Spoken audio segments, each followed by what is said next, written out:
Thank you very much, Speaker.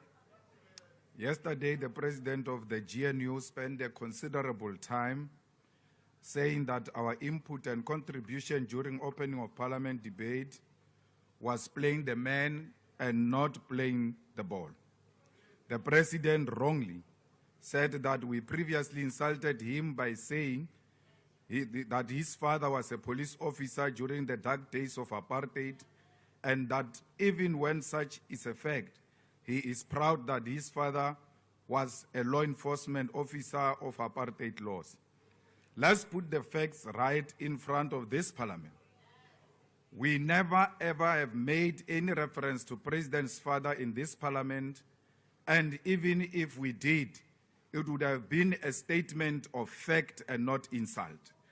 To say someone's parent is a nurse, it will never be used as an insult.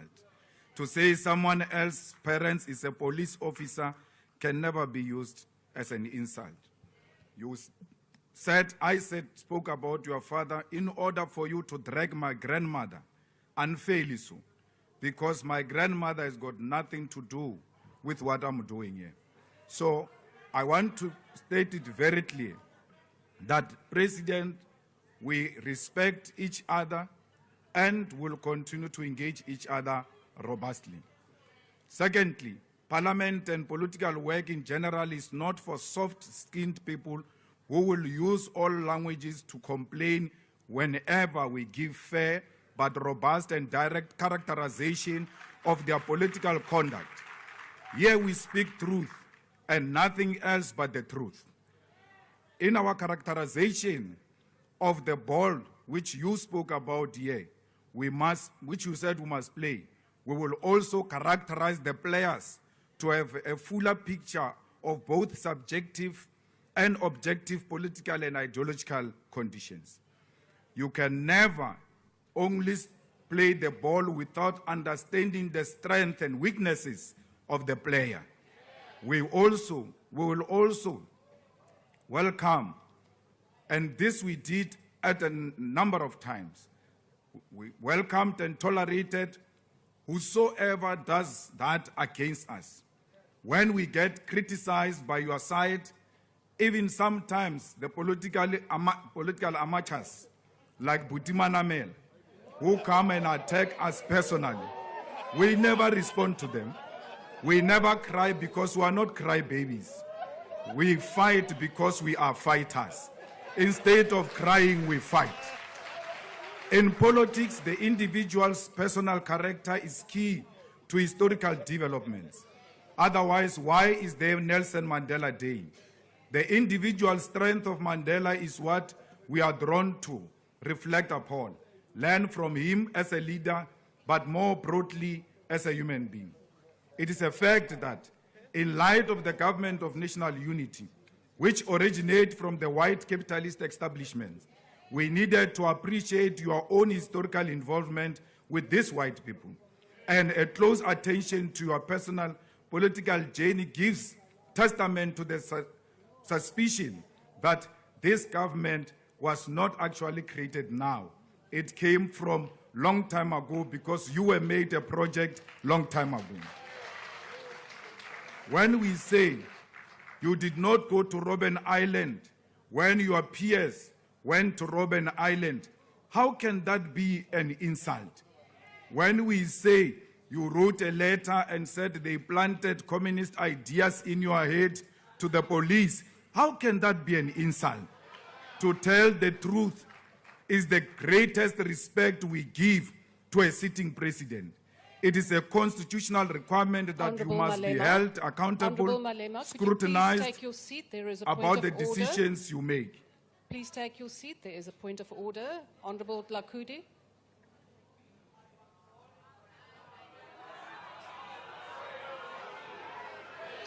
Thank you very much, Honourable Deputy Speaker. Honourable members, order. I cannot hear the Speaker. Honourable Deputy Speaker, I am standing on a point of order based on what the Honourable Malema said. Rule number 92. Honorable Deputy Speaker, the Honorable Malema referred to the President as a project, meaning that the President is acting on behalf of other people. So that is unparliamentary and it cannot be accepted. Thank you.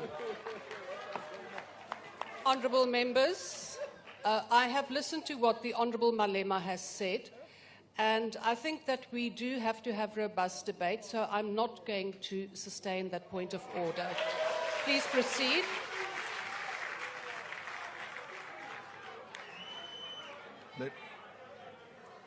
To tell you the truth is the greatest respect we give to a sitting president. It is a constitutional requirement that you must be held accountable, scrutinized about the decisions you make. Thirdly, we have read and will never argue with you when you say we must read more books about NUM. Reading is a very nice thing to do. There are many books that we have read in relation to the formation of NUM. And we want to state very clear here that you read and called names of individuals who formed the NUM, which we say it was a project of the Oppenheimers. These individuals are all flourishing, with you being a billionaire, yet the mine workers' conditions continue to be worse. How do you form a union to go and save the workers, but the people who formed the union themselves are the ones who are succeeding, yet the mine workers are struggling? Mine workers in South Africa constitute to be the most exploited section of the working class in South Africa. Mine workers continue to be the most underpaid workers in South Africa compared to the amount of wealth they extract from beneath our soil. Mine workers continue to stay in horrible conditions and informal settlement without water, roads, toilets, and without basic necessities. Mine workers continue to be the biggest victims of loan sharks, and with the biggest loan shark being Capitec. Mine workers continue to perish in occupational accidents. Solomon Nyerenda, Yvonne Mniz, and Priti Winnie Nkambule are still trapped inside a container in Lily Mine after the accident that happened in 2016, 8 years ago. Mine workers continue to live in communities defined by high levels of crime. When the mine workers protested for a minimum wage of 12,500 per month in Marikana 12 years ago, you as a director and a shareholder of London Mine, you did not take the side of the workers. You called for concomitant action, and 34 workers were massacred by the ANC government in Marikana. If you formed the union for these workers, why is the conditions remaining the way they are? The union was formed to suppress those workers. The conditions of mine workers in South Africa is applicable to many other categories of workers in South Africa. A lot of workers in South Africa live in absolute poverty, and there is no hope that their condition will change under GANU. If the history and fiction that you tell about the NUM and mine workers is anything to believe, why are mine workers still trapped in the condition they find themselves in today? Mr. President, it is almost a year since you went to Hammanskraal in June 2023 to admit to the people that you failed them after 31 people died after the cholera outbreak. To this day, the people of Hammanskraal still do not have clean, drinkable water. How can the president go into a place and find a crisis, and when he comes out of that place, the crisis remains? It doesn't only remain, it becomes worse. President, you went to Alexander and promised people 1 million houses. When we remind you that you promised people 1 million houses, you are going to say it's an insult. It's not an insult.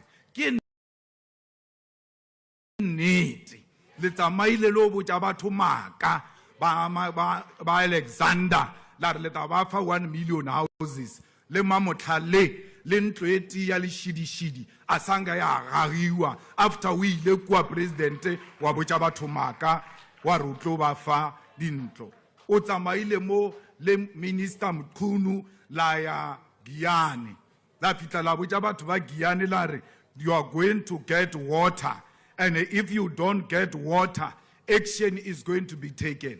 What action? Minister Senzo Mkhunu is still a minister. If there was any action, it was supposed to be on him because the people of Giyane don't have water. Banu ba Giyane balaba mate, and you went to promise them water and you did not give them water. Here in Cape Town, you came here and established anti-gang unit. You said you are going to fight gangsterism here in Cape Town. After you left, the situation became even worse. Today, there are more police stations that are found here in the Western Cape, in Cape Town, which are involved in contact crimes. 4 out of 10 police stations in South Africa are found here, which are affected by drugs and gangsterism, which you said you formed a unit to deal with. You went to Mafike and called an imbizo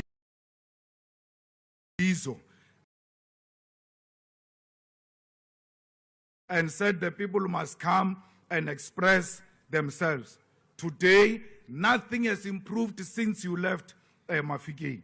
The people of Matlosana, Tswaing, Ratlo, Mafike, Madibeng, and others do not have water, do not have dignified sanitation, and do not have roads, clinics, and clean parks. But because you make promises and fiction in your mind, these people are imagining their daily struggles. Mr. President, what is even more concerning is that even your 7th administration is characterized by fiction, supported by prepaid mainstream media. You continue with promises that you do not follow up on. Just recently, you went to the people of Kariega in Nelson Mandela Bay Metropolitan Municipality and promised them temporary houses in 30 days after they suffered recent floods. These people are still waiting for houses. 30 days has gone and passed. Until we clarify the roles and intentions, we will never support this budget vote 1 on the presidency because it is a waste of government resources. A lot of money is being spent on useless things instead of redirecting those resources into the projects that are beneficial to the people of South Africa. We don't understand. Why did you take intelligence and put it in your office instead of going to take the water crisis project of Hammanskraal and make it a presidential responsibility and deliver water? Let that water crisis sit in the office of the president if you mean it. We don't have a crisis of intelligence. That thing is imagination.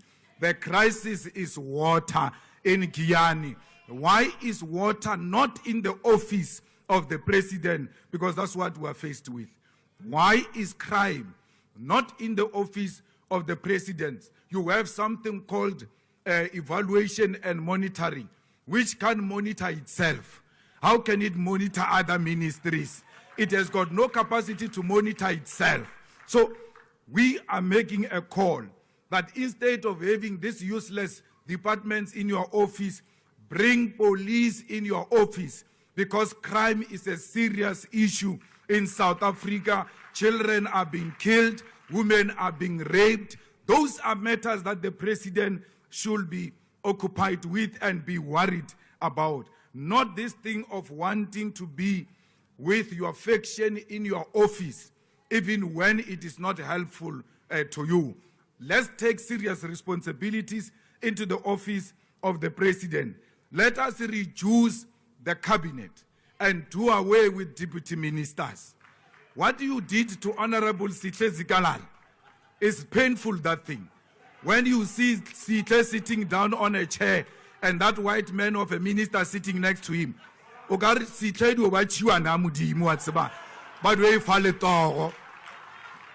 instead of just removing Sitle and closing that deputy ministry, you humiliate him in a manner you have done. Deputy ministers do not have a role to play. They are unnecessary. We put a lot of money in the offices of deputy ministers who are not even known by anyone. They walk around with bodyguards and people start asking themselves as to who is this one now with bodyguards. So we can save a lot of money by reducing cabinet, by removing deputy ministers. President, nalwena reatlompana ibile rinna pleke ti nalwena refitaria go each other's house reaka mautu. We don't need cabinet we don't need parliament to make an appointment. When we want to see each other, we have done so before.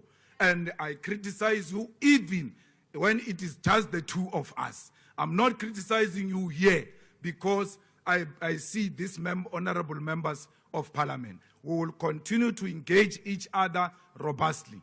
You asked me a question and said, where were you? It was biologically impossible for me to be there. So don't question me. Go and question my mother and my father why I was not there. But when the time came, I showed up. And when the time came, I never sold out. When the time came, I was never a collaborator. I came at an early age and nothing will remove me.